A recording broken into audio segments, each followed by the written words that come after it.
Hello, my friends. Today we're going to talk about... Well, actually, I should say that we're going to be talking about multiple fighting games, not just Mortal Kombat. And to be more specific, we today are talking about the African characters that can be found in fighting games. The last time we did this, we highlighted the Egyptian characters.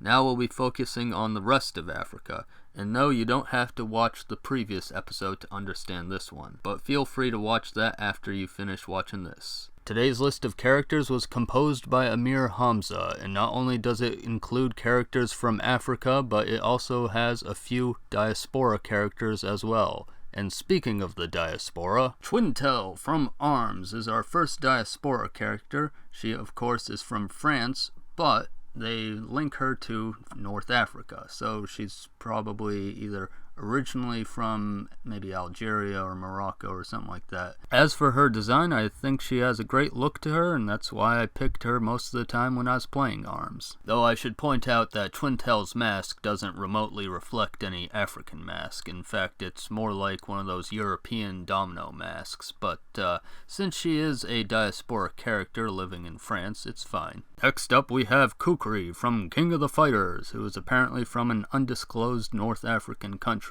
Now, as for his design, it could be better. I'm not huge into it. And although I have played a number of King of the Fighter games in the past, I have not played any of the recent ones, so I don't have any experience with this new character. Just to be clear, I do like goth characters, and I do think we should have more black goth characters specifically in media as well, but I just don't care all that much for Kukri in particular. On to the next character, Jonathan Blade from Eternal Champion. Now the description here is a little weird, but apparently the dude was born in Syria, but the author believes he was raised in Sudan, so yeah, whatever. Anyway, this guy has a comic book design, which is nice and all, but his suit does feel a bit basic, doesn't it? I took the time to also look up his in-game sprites, and I gotta say he looks better in the game. His hair looks nicer, and his glasses look a lot less dated. If Sega ever decides to bring back the series, which is not super likely considering Sega's track record, they would need to make it feel less 90s for sure. It's also worth mentioning that he's on the game's box cover, so it's possible that he might be the main character, but I'm not so sure about that. Either way, bonus points if he actually is, because black people rarely get to be the main characters in video games. We now find ourselves in Kenya, and the first character to represent this country is Zazie Mahaba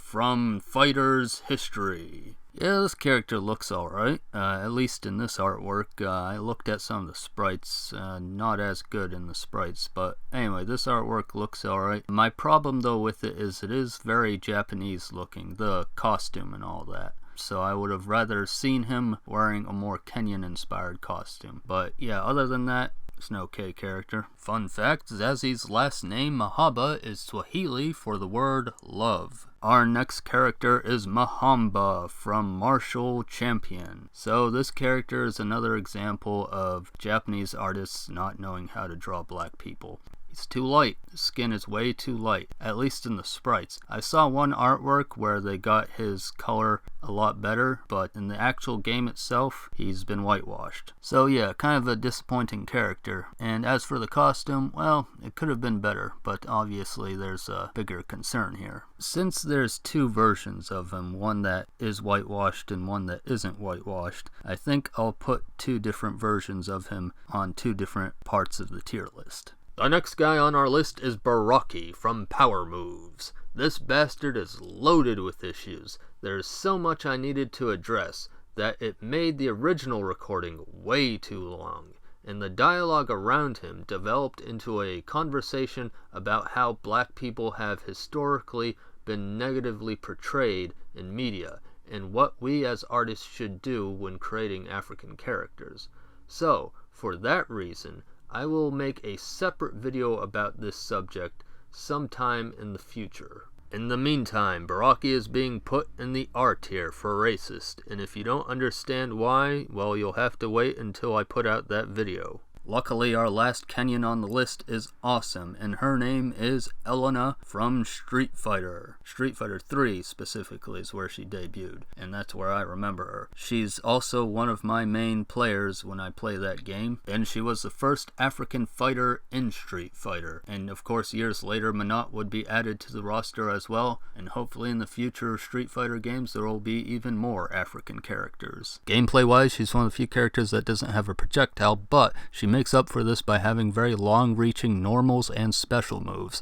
And if you really need to cover some distance, you can use the Rhino Horn, which is kind of like her equivalent of the Burn Knuckle from Terry, and yeah, that thing will send you right across the screen. So at this point I should mention that there are some characters on this list that I would like to do full-on videos for, and Elena is definitely one of those characters. So I'm not going to go too in-depth with her description of her costume and her look in general right now, because I want to save that for another time. But what I will say is that they definitely could have pushed her design more. They could have done a lot more with it, but because I'm so nostalgic for this character, she's still going to be pretty high tier. Moving west to Nigeria, we have Nogoriyuki from Guilty Gear. I love me some good old Guilty Gear. I used to play that back on the Dreamcast, and of course since then they've had quite a few sequels. This guy right here is from the newest game, which I have not had the chance to try yet, but he looks like a pretty good character. However, I will be minusing some points because part of the way that I'm grading characters in this video is by taking into account how well the characters represent their African root culture. And obviously with this guy, as you can see, he's very much steeped in Japanese culture.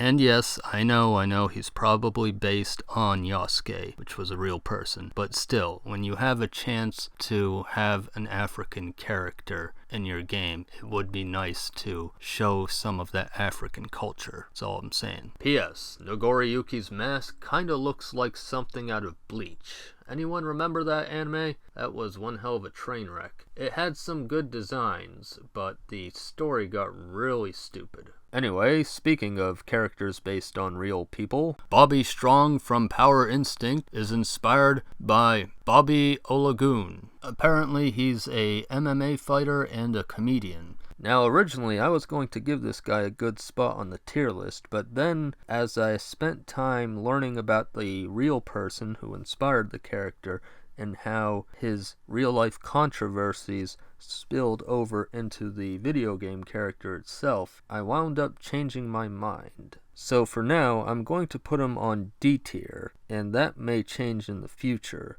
But if you want to understand what's so controversial about this guy, well, I'm going to talk about that in that video I was mentioning before that's going to be related to Baraki, and more specifically, how black people have been portrayed negatively in media, and what artists should do when representing black people in their illustrations. Our next character hails from Somalia, and his name is Assad from Katkutu Chojin. So this game was on the Xbox, which explains why I've never even heard of this game. But yeah, Assad, pretty cool looking character, and from what I can tell, and he's right on the front cover of the game, at least in the American version, but yeah, he's right on the front cover of the game, and as far as I can tell, he is the main character. Anyway, I think Assad has a pretty cool design, so he'll probably be pretty high in the tier list. Now we travel to the West African country of Mali, where we see the newest character on this list, Dolores from King of the Fighters. She is easily the coolest looking black character that they've added to King of the Fighters. But despite being KOF's best designed black character, Dolores, like Elena, has some missed potential. But if I keep being a stickler about details, we won't have any S tiers, so I guess she'll be an S tier. And I can justify that placement by pointing out that she has earth/mud powers, and Mali is famous for its mud brick architecture, so she can chill in S tier. But I'm just saying they could have really strengthened that cultural connection, and I may do a video all about her in the future which will dive into those cultural connections as well as other things like her designs on her face and body. But for now, let's move on. Journeying southward, we reach Botswana. And who represents Botswana? Cyrax. Did you guys know that Cyrax is a human? I thought that motherfucker was a robot. Seriously, I thought he was a robot for years. But apparently he's a damn human. What, did you think I was gonna be surprised about him being black? No, I'm surprised that he's a fucking human. Anyway, the designs for Cyrax has changed over the years, so I might decide to rank the different designs differently on the tier list. We'll see. Maybe I won't. Either way, whether you prefer the old school version or the new school version, Cyrax has a pretty solid design. And as far as gameplay is concerned, well, it's been many, many years since I've played a Mortal Kombat game, but I remember that green energy net of his was a really good move. But yeah, I'm glad Cyrax was on the list because it gave me a good excuse to make that silly ass gag at the start of this video. Flawless victory! Fatality!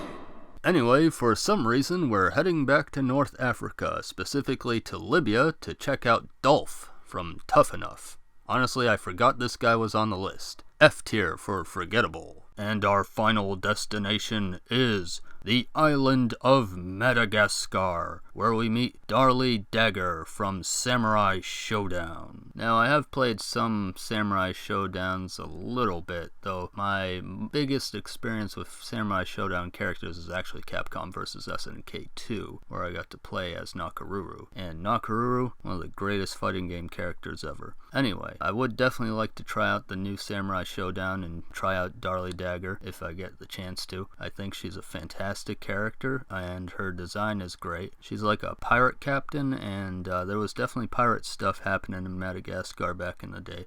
So I approve, and it's very possible that we might also do a video about her as well one of these days. We'll see. Anyway, that's all for now, folks. I hope you enjoyed this video. I would like to do more videos based around fighting games in the future.